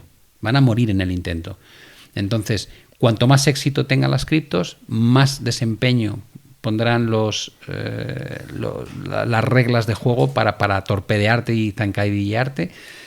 Si van más lentas, pues probablemente no habrá tanta prisa, pero las CBDCs al final no deja de ser una forma de más control por parte de los bancos centrales. No tiene nada que ver esa moneda digital con las criptos que estamos hablando. No. Pero sí te da una idea de que quieren tener un control aún mayor del que tienen sobre el dinero fiat, ¿no? Yo por ese lado creo que va a ser bonito lo que vamos a vivir, va a ser una batalla brutal, y luego la gente no debe olvidar que para que una moneda pueda servir como moneda de pago no puedes tener la volatilidad que tienen las criptos hoy día. Claro, por supuesto. Es decir, esa parte es algo pendiente. Es decir, hasta que tú no veas que Bitcoin se mueve en un rango de precios muy, muy estable todos los días, no va a ser una alternativa válida para sustituir a una moneda fiat en las relaciones comerciales. Sí, yo creo que esa batalla la vivimos a día de hoy también con Internet. Es que Internet es como el vacío legal más grande que existe, porque vemos cómo los gobiernos persiguen a las grandes, a Facebook, a Twitter, etcétera, y es que es muy complicado, porque argumentar que, por ejemplo, mis ingresos de mi canal de YouTube, yo mañana me voy a vivir a Dubái y aunque todo mi público sea español, promocione empresas españolas, etcétera, no puedes argumentar que yo estoy generando dinero en España, porque genero dinero en Internet. Entonces, yo creo que cuando se genere dinero en los metaversos y existan economías sumergidas en los metaversos, pues es bonito de ver, es curioso. Esa es muy bonita. Uno de mis hijos se hizo un máster sobre esto, sobre Web 3.0, metaverso y tal. Y yo he visto entornos que ha programado con las Oculus y tal, y a mí me fascina. Es una de esas cosas que me tiene totalmente cautivado. Y que está muy alimentado por las películas que hemos visto, la de Ready Player One y ese tipo de cosas, que dices, oye, vamos a ir hacia un mundo donde el mundo físico en el que estamos te da tan pocas satisfacciones como que prefieres buscar la alegría en un mundo en paralelo, y empiezas a destinar recursos de aquí para gastarlos en un mundo virtual. ¿Y qué pasa si empiezan a pagarte, como dices tú, en el mundo virtual? Claro. ¿Lo necesitas traer al mundo físico? ¿O si tu felicidad está en el mundo virtual, te basta con que te lo paguen ahí? Entonces, ¿quién controla que te han pagado ahí? O sea, yo estoy muy de acuerdo contigo, que se abre una gama de posibilidades que no tenemos ni idea de cómo va a ser y que va a ser complicado de gestionar por parte de las autoridades, ¿no? Ahí tienen un reto. Aparte, yo creo que están muy anclados en los modelos antiguos, ¿no? Va por delante siempre la evolución tecnológica y luego la regulación llega mucho más tarde. Y el mejor ejemplo es lo que está pasando con las criptos, ¿no? Sí, es un mundo totalmente nuevo, porque se traslada todo, no es solo la economía, es también a mí algo que me impresionaba, el estatus. De decir, por ejemplo, hay un juego que jugaba mi hermano pequeño hace varios años, el Fortnite se llama, sí. Y existe la posibilidad dentro del juego de comprarle un traje a tu machanguito. Entonces, en el momento que compras un traje, me decía, no, mi primo se compró no sé qué traje. Y decía, vale, pero ¿qué hace? ¿Tienes más fuerza? ¿Saltas más? ¿Tienes acceso a...? No, simplemente... Me mola. Es un traje. Es estatus dentro del juego. ¿Y cuánto cuesta? 120 euros. Yo, 120 euros un traje para el muñequito. Pero después te paras a pensarlo y ¿por qué alguien paga 120 euros por una camiseta que pone Prada? Sí, yo por ejemplo lo vivía. A mí me gustaban los juegos. Yo a veces jugaba con mi hijo a World of Warcraft y tal. Y me decía, no, si quieres, en lugar de tener que subir de nivel el personaje, lo puedes comprar. Y digo, ¿cómo lo puedo comprar? Digo, sí, hay tíos que te entrenan al personaje y te lo dan ya entrenado con un nivel muy alto, como dices tú, de habilidades. Y digo, ¿pero esto? Y me dice, sí, es una transacción. Tú pagas con dinero físico, puedes comprar con dinero físico moneda virtual del juego y con la moneda virtual dársela al individuo y él la usa dentro del juego, o le puedes pagar por fuera con moneda real y él a cambio te hace la transferencia al jugador. Y yo decía, estamos mezclando totalmente los perfiles real y virtual y las monedas que se usan en los dos entornos. Es muy curioso, ¿no? Claro. Y estoy de acuerdo. Hay gente... Yo, por ejemplo, me pasa mucho con mi hijo que es muy, evidentemente, de juegos y de meterse en internet, que quedan para hablar dentro del juego. O sea, hay veces que digo, no lo entiendo, pero ¿estáis jugando o no estáis jugando? Y dice, bueno, estamos aquí, tenemos el grupo, somos 17, estamos en el chat, estamos comentando, ha salido el tema de Ibai, de la última, y estamos hablando de esto. Y digo, pero entonces no estáis jugando. Dice, es que no hay una separación de juego. O sea, ya hemos metido nuestra vida real en este entorno virtual y estamos en una sala y unos están haciendo una cosa, otros estamos hablando. O sea, se difuminan las líneas entre la realidad virtual y la realidad física en la que vivimos nosotros, ¿no? Y me parece muy curioso y probablemente con la mejoría de las gafas y las tecnologías que van avanzando, cada vez se va a difuminar más, ¿no? Y va a haber un momento en que dirás, ¿pero dónde estamos? ¿Es un set real? A lo mejor este set dentro de unos años es virtual y nos estamos proyectando aquí dentro, pero sin tener que desplazarnos físicamente aquí, ¿no? Puede ser algo curioso. Sí, será curioso, interesante, pero a mí también hay una parte que me preocupa bastante a nivel que se pierda esa humanidad, o digamos que algo que veo es que cuando nos separamos de lo que es nuestra naturaleza, para lo que hemos estado diseñados durante millones de años, no es bueno del todo para la salud muchas veces, ¿no? El tema de las interacciones sociales, el que ya no hace falta salir a un bar a ligar, ahora se liga por internet. Ya los niños, ayer lo comentaba en otro podcast que estuve en noviembre en Filipinas y veías a los niños en el recreo del colegio jugando descalzos, sin camiseta, subiéndose a los árboles, lanzándose pelotas, jugando en general. Y aquí los veo como siempre con el móvil. Oye, que te etiqueto en esta foto, que tal. Luego problemas de inseguridad, desde que nos comparamos todos dentro de las redes sociales. También el contacto con...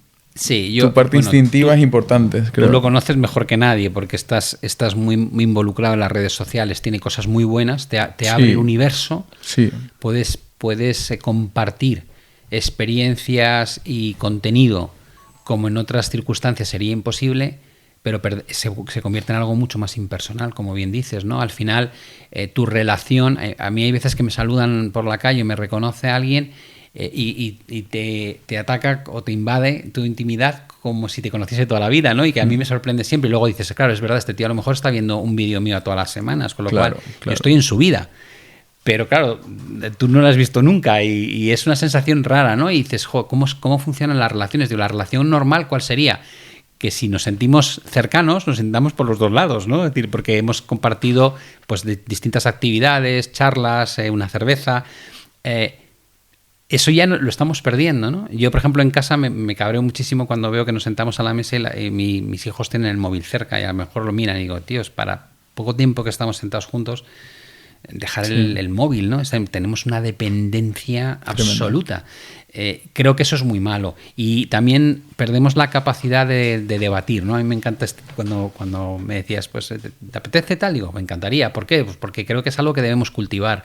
La capacidad de expresión, tener nuestras propias opiniones, el compartir y discutir sobre ideas en las que no estamos de acuerdo. Es muy bonito eso y te enriquece un montón. Pero en las redes sociales todo es mucho más inmediato, es el titular y automáticamente el estoy de acuerdo o no estoy de acuerdo y si me apuras casi discutiendo, ¿no? La crítica agresiva.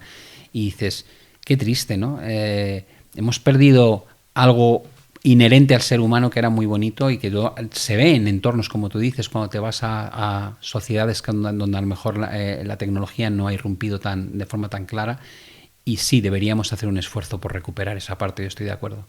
Sí, es muy relativo, es que es como todo, tiene sus pros, tiene sus contras, pues claro, te mantiene en contacto con la gente que conociste hace 7 años porque te fuiste de Erasmus, pero también está esa parte de la dependencia, las inseguridades que genera, la parte bonita, lo que comentabas de... Eso es algo que noto especialmente por este formato, el formato podcast, que al final... Nuestros oyentes nos escuchan mientras están haciendo cosas en casa, cuando salen a caminar, cuando van en el coche. Entonces, siento que es algo como que hace compañía el podcast. Y por eso también cuando me paran por ahí, es como que ellos noto que tienen la sensación de que me conocen perfectamente, de que saben cómo opinaría yo sobre cierto tema, saben medianamente lo que haría yo. Pero claro, para desde mi figura, o sea, lo entiendo y reacciono muy bien, obviamente, pero es raro. No deja de ser extraño justo lo que decías. Sí. Digamos, te desnudas más de lo que crees, ¿no? Al final tú te expones cuando te sientas al micrófono, tanto si te están viendo como si te están oyendo. Estás compartiendo una parte de ti. Yo, por ejemplo, que antes era súper reservado con temas personales, ¿no? Yo no hablaba de mi enfermedad, por ejemplo, bajo ningún concepto y no lo hablaba con mis amigos y con mi familia, pero yo pensaba, ¿pero quién soy yo para contar estas cosas en las redes, ¿no? Y mi mujer, que es psicopedagoga, me decía, tienes que hablar de esto, Pablo. Y decía, ¿pero por qué tengo que hablar yo de esto? Me decían, porque hay mucha gente que se va a sentir apoyada y le vas a ayudar a levantar el ánimo. Y yo la miraba como diciendo, yo no estoy muy seguro. Cuando empiezo a probarlo, descubro que efectivamente hay un efecto de analgesia o como lo quieras llamar entre los oyentes que dicen, qué bonito, cómo me ha ayudado, me ha inspirado y tal. Y a mí me sorprende porque es una comunicación muy unidireccional, ¿no? Donde tú, yo por ejemplo que hago mucho vídeo, siempre les digo, es que se os olvida que yo estoy mirando al teleobjetivo de una cámara. Claro. O sea, es que yo no os veo a vosotros. Yo cuando doy una charla de 1 hora, estoy mirando a un objetivo. Claro. Y sé que detrás estáis, y a veces hay muchísima gente, digo, pero yo tengo que recrear esa imagen porque no la estoy viendo, ¿no? Ellos no perciben esa realidad. Ellos perciben, Pablo me está hablando, claro. y le estoy viendo. Total. Entonces, claro, se crea una relación rarísima. Y es normal, y es totalmente normal. Totalmente normal. Y me pasa como a ti. Yo cuando al principio me extrañaba, ahora ya lo asumo y digo, sé que es así. Entonces, cuando la gente se te acerca, dices, claro, para ellos eres parte de su entorno, ¿no? Aunque para ti es una cara completamente desconocida. Pero sí, es llamativo. A mí me llama la atención y me encantaría que ellos viesen nuestro lado. Claro. Porque entonces lo entenderían mejor. Dirían, claro, es que para ellos están en otra parte de la película muy distinta a la nuestra. Claro. Y también una parte bonita es que cada uno utiliza el contenido que lanzas de una forma particular, lo aplican a su situación personal. O sea, por ejemplo, lo que hablabas de el mensaje que das a través de tu vivencia por tu enfermedad, por ejemplo, no necesariamente va a ser útil solo para la persona que esté en la misma situación, sino que ese mismo mensaje, a lo mejor que pueda ser de superación, de motivación, de levantarse y seguir, puede servirle a alguien que simplemente lo dejó con su pareja hace poco. Sí, por ejemplo. yo creo que hablábamos, y esto está muy ligado con la parte psicológica que al principio comentabas del trading, ¿no? Yo creo que la actitud en la vida es la actitud en mayúsculas. La actitud de la vida aplica a todo, aplica a tus relaciones personales, a tus relaciones profesionales, a tu trabajo, a cualquier cosa que quieras conseguir. Si tú tienes una actitud positiva, te tiende a ir mejor. ¿Por qué? Pues porque te predispones a dar el 100% de tu capacidad y predispones a tu entorno a ayudarte a que salga bien. Yo me he dado cuenta que no solamente depende de ti, depende de la gente que te rodea, ¿no? La gente en la que te apoyas cuando quieres conseguir algo, y tú contagias entusiasmo o contagias lo contrario. Si eres capaz de transmitir, yo me lo creo. Yo siempre he dicho que el feo que se cree que es guapo o la fea que se cree que es guapo resulta atractivo. Sí. ¿No? Es un poco... Sí. A veces dices, no sé qué le pasa a esta mujer, a mí me llama la atención, me parece atractiva. Y dices, pero luego miro los rasgos y no es guapa. Te digo, ya, es que ella se cree que es atractiva y se mueve como una tía atractiva y se ve bien. Y por eso transmite esa imagen y te descoloca, ¿no? Y dices, qué curioso. Por tanto, lo que tú veas en ti mismo, en el fondo es lo que proyectas hacia afuera. Y es muy importante creer en uno mismo. Es muy importante, yo creo que es la base del éxito. Tienes que trabajar mucho a nivel personal. ¿Dónde estás? ¿Por qué estás donde estás? ¿Dónde quieres ir? ¿Qué tienes que hacer para llegar? Y luego marcarte mini metas, como digo yo. Si te marcas la supermeta, se te hace cuesta arriba, ¿no? Es durísimo. Tienes que hacer una maratón, ve kilómetro a kilómetro. Desglosar. Exactamente. Digo, y cuando te quieras dar cuenta llevarás la mitad y entonces ya miras para atrás y dices, mira, ya llevo 20 kilómetros, esto puedo hacerlo. Es así como funciona. Eso, pues cualquier persona que haga coaching y que te enseñe, pero vamos, en la vida cuando tienes un problema es que aprendes eso desde tu tierna infancia y lo incorporas a tu ADN. Eso o vives amargado y deprimido. Yo creo que es una opción muy fea. Y Pablo, en todo tu camino, ¿qué has aprendido sobre el éxito, digamos? Porque muchas veces nos venden que eres la viva imagen de lo que es una persona exitosa, una persona que ha manejado mucho dinero, una persona que ha conseguido seguramente estar en un rascacielos de traje y corbata, con su maletín, que es como el prototipo. Seguramente si ponemos éxito en Google Imágenes es como la foto que aparece un poco, pero supongo que durante todo este camino, o sea, hay muchas formas de éxito, obviamente, esa es una de ellas. ¿Qué has aprendido sobre el éxito real? Lo que significa. Yo creo que, mira, para mí el éxito ha significado cosas muy distintas durante mi vida. Al principio era materialismo puro y duro. Es como yo vivía obsesionado porque quería un Porsche, ¿no? Eso te da una idea. Yo tenía el motor de mi esfuerzo, me encantaba lo que hacía, pero el motor era, yo me quiero comprar un chalet, me quiero comprar un Porsche. Era totalmente materialista, tenía 20 años. Claro. Y buscaba eso. Y luego llega un momento en que vas cambiando y buscas a lo mejor el reconocimiento profesional. En la segunda etapa ya no es el dinero tanto lo que te impulsa, sino estar en el top, ¿no? Yo quiero que la gente cuando piense en un buen gestor piense en mí, o en un fondo bueno piense en el nuestro. Por tanto, es ya la apreciación de otros profesionales, no de cualquiera, de la crème de la crème. Y después... entra la tercera fase, que es esta de las redes sociales, ¿no? Donde de repente dices, ostras, qué curioso. Puedo difundir parte de lo que he aprendido durante mi carrera profesional y el pago principalmente es el agradecimiento de la gente de, oye, cómo me gusta, por fin he entendido este concepto, pues qué bien me ha venido esto, o esta inspiración personal me ha ayudado a mí y a mi hermana a superar una pérdida tal. Es muy bonito, ¿no? Es como decir, de repente tú ofreces y recibes por 10. Y eso hasta que no lo vives, no te das cuenta lo potente que es, ¿no? A futuro pues me encanta, yo tengo un concepto emprendedor también, ¿no? Me gusta meterme en fregados y digo, pues ahora quiero hacer esto y que ver, y sacamos una newsletter hace poco, queremos hacer nuestro propio podcast, y dices, ¿cómo va a salir? Digo, no lo sé, pero qué bonito va a ser, y buscas referentes, o en este caso tú eres un buen referente en el mundo del podcast, y dices, ¿qué ha hecho Pedro para conseguir este éxito? Estás siempre aprendiendo de otros, estás como absorbiendo, ¿no? Mi padre tiene 91 años y de vez en cuando me dice, he visto en Instagram o te mando una cosa de un enlace que he visto en TikTok o no sé qué. Y digo, no me lo puedo creer, papá. Bueno, yo quiero eso, yo quiero estar disfrutando de la vida hasta el último instante. Quiero que me llene, que hay tanto que leer, tanto que aprender, tanta gente que conocer y con la que hablar, que pienso, esos que tienen la mentalidad de y tal año me jubilo, y digo, pero ¿cómo me jubilo? Digo, si lo que tienes que hacer es que el camino sea bonito y no pensar en la meta del camino, sino decir, haz del camino algo enriquecedor y entonces no vas a querer ver la meta. Si de verdad disfrutas caminando, ¿qué meta ni qué diablos? Lo que quieres es que el camino sea eterno. Yo tengo un poco esa mentalidad. Mi mujer a veces me dice, tú no te vas a retirar nunca, ¿no? Digo, no, yo iré cambiando, y las intensidades, habrá un momento en que me canse más y quiera bajar el ritmo, pero ese hambre por disfrutar, al final es un disfrute de la vida. Yo creo que eso no hay que perderlo jamás. Sí, hay una frase que me gusta mucho que dicen, solo eres viejo cuando tienes más recuerdos que ilusiones.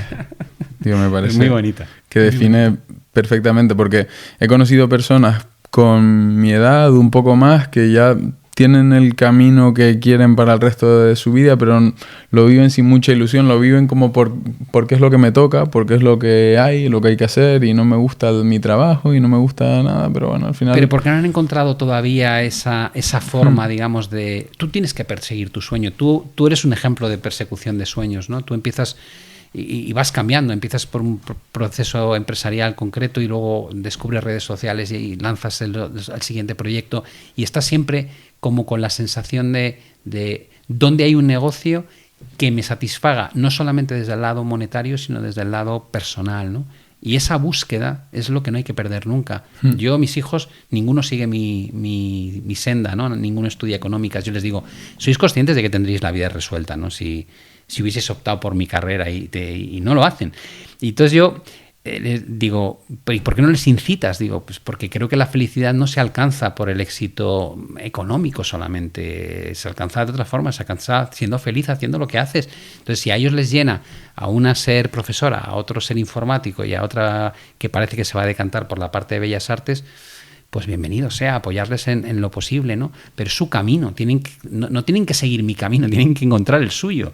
Y probablemente si lo encuentran van a ser tan felices o más de lo que puedo ser yo.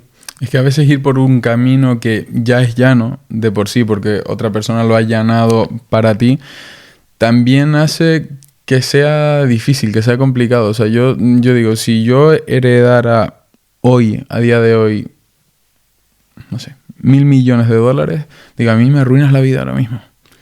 Sí, digo, porque digo, no sé, o sea, bueno, o sea, igual no me arruinas la vida, pero tardaría en encontrar el foco de nuevo. O sea, el saber decir, no quiero contar con esto, o cómo, o sea, me costaría volver a encauzar mi vida, por ejemplo. Claro, es que no sé. En el fondo tú tienes muy claro cuáles son los inputs y cuál es el output que persigues. Claro. Si te cambian los inputs de una manera tan brutal como, toma, 1.000 millones, y después dices, espera, ya todo mi setting no vale, ya mi equipo no sé si es el adecuado, donde estoy no tiene sentido, el objetivo que persigo es demasiado pequeño, te obligan a cambiar todo.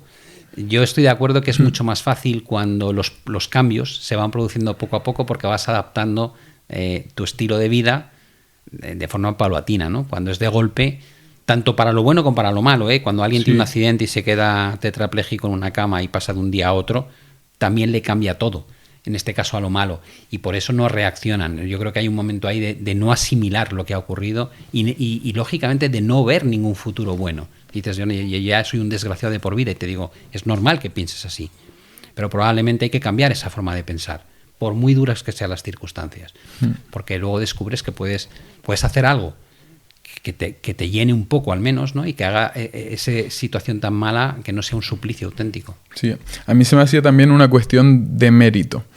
Un poco el decir, yo quiero conseguir cosas y quiero luego mirar atrás y decir, es que esto lo he construido yo. O sea, yo me vine a Madrid, yo iba a emprender en Estados Unidos, que yo estuve un tiempo trabajando y estudiando allí, y por problemas familiares, por problemas en casa, acabé volviendo a Tenerife y dije, bueno, pues emprendo en Tenerife, pero lo que me hizo saltar de repente fue que lo veía que me lo trataba de poner muy fácil mi entorno. O sea, solo simplemente por contactos. Decir, oye, que ¿quieres montar esto? ¿Quieres reformar un local? Yo te consigo, ¿no? Yo, no, pero es que no quiero que nadie me consiga nada, pero era como inevitable. Llegaba a un punto que y de buena fe, las personas de tu alrededor, mis familias, mi tío, mi padre, quien fuera, me decía, oye, pues yo llamo y te consigo no sé quién, háblate con... Decía, no, es que prefiero, o sea, lo que me gustaba era la adrenalina de llegar con 19, 20 años o 21 a Madrid con una mochila y decir, vale, no sé ni por dónde empezar. O sea, yo me acuerdo de ir a MediaMarkt a pedir un datáfono. Porque decía, tendré que cobrar con tarjeta y llegas a MediaMarkt y te dicen, no, que el datáfono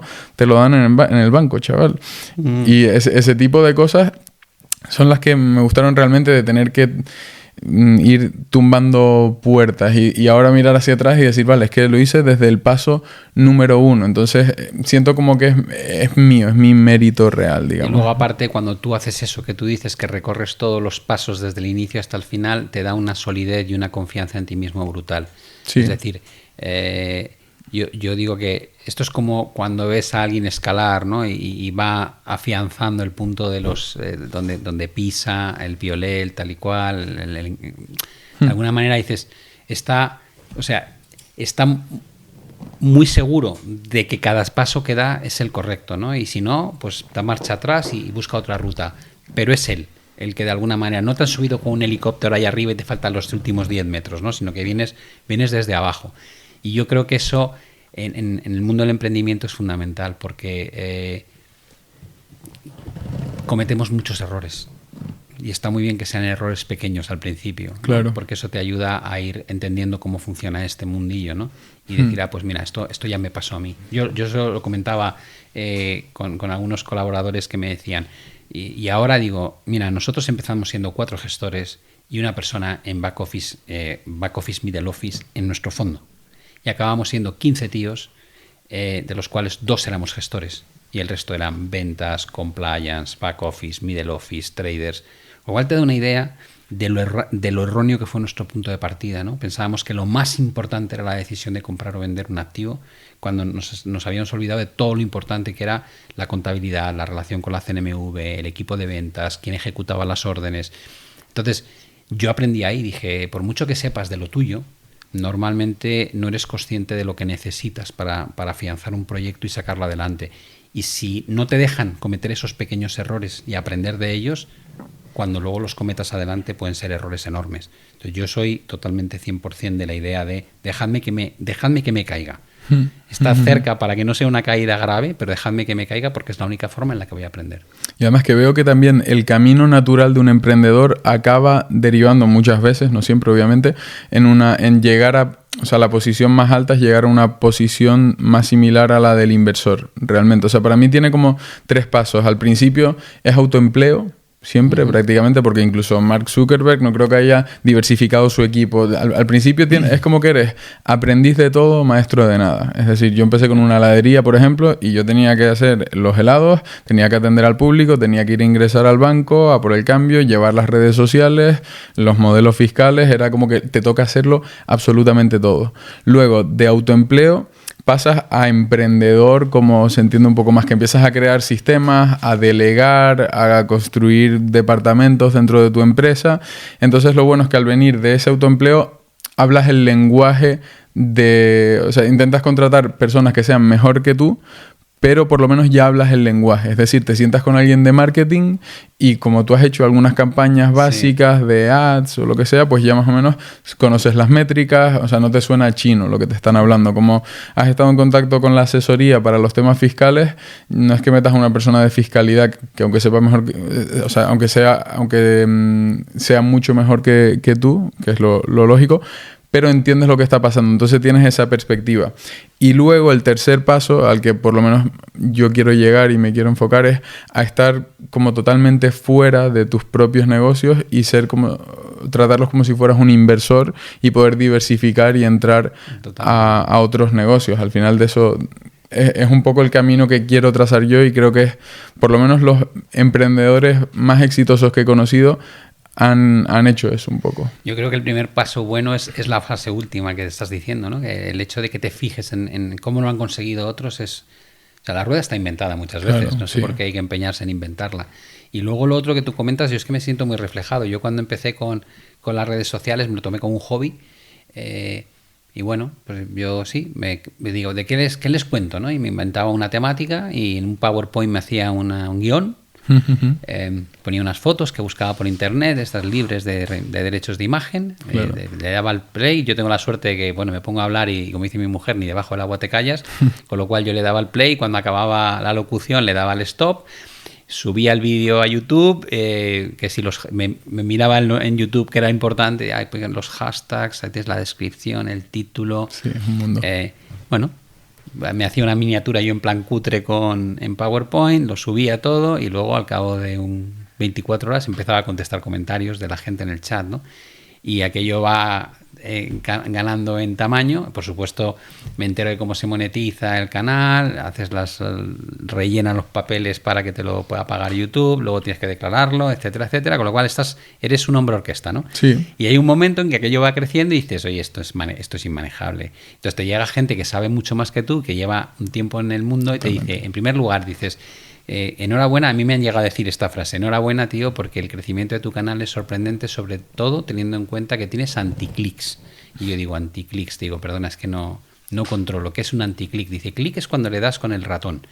Y el anticlic es que tus imágenes, tus pequeñas miniaturas de los vídeos son repulsivas. O sea, la letra es diminuta, se te ve en una esquina pequeñito. Yo le llamo el anticlic. Dice, es que hayas crecido teniendo en cuenta que esa imagen no le da a nadie por gusto, tiene mucho mérito. Y entonces me dijo, tienes que invertir en que alguien te haga las miniaturas, tienes que invertir en que alguien te ayude con el título, tienes que invertir en que alguien te programe la edición de los vídeos y la programación en distintos formatos, que te saquen shorts del contenido grande para moverlo en Instagram, TikTok y YouTube Shorts. Y yo decía, ¿qué me estás contando? Ya tengo una agencia que me lo hace, evidentemente, ¿no? Y así te vas moviendo y tienes que contestar dices, que tengo más de 1000 comentarios en un vídeo. Dices, ¿y cuántas horas son eso de...? Digo, pues tengo una persona que ya se encarga de ayudarme con todo ese tipo de temas. Y empiezas y no paras. Y lo que tú dices, has pasado de ser el hombre orquesta, de repente... está muy bien porque lo hice durante un tiempo, con lo cual cuando alguien me dice, no, es que es total, digo, yo sé si es verdad o no es verdad. Claro. Y aprecio mucho más lo que me cobran por hacerme este servicio, porque antes lo hacía yo y sé el trabajo que conlleva. Y poco a poco vas montando un pequeño negocio sobre algo en el que tú al principio casi lo planteabas como un hobby. Y el haber estado ahí haciendo de obrero del nivel más bajo te ayuda mucho. No a ser tan experto como ellos, que nunca vas a serlo, pero sí a entender la jerga con la que hablan, los problemas que te plantean o las ideas que te quieren dar para saber si pueden ser buenas o no. O sea que comparto plenamente lo que dices. Incluso de entender si es caro o barato. Porque digo, yo de programación, por ejemplo, no sé nada, pero si quisiera diseñar una colección NFT, por ejemplo, para este podcast que te dé acceso exclusivo a X, no es mi idea de momento. Yo lo primero que haría es informarme un poco porque después me viene alguien y me dice, vale, yo te lo hago, pero son 20.000 euros. O me vienen y me dicen, son 3.000 y me los creo los dos. Porque digo, como no tengo conocimiento, al final estás un poco con una venda en los ojos, ¿no? Sí. Pues Pablo, lo vamos a dejar por aquí. Ha sido un verdadero placer, de verdad. De verdad, Pedro, que para mí también. Y sobre todo el haber hablado de tantas cosas distintas. Sí, la verdad que sí. Muy entretenido. Muy bien, gracias. A ti.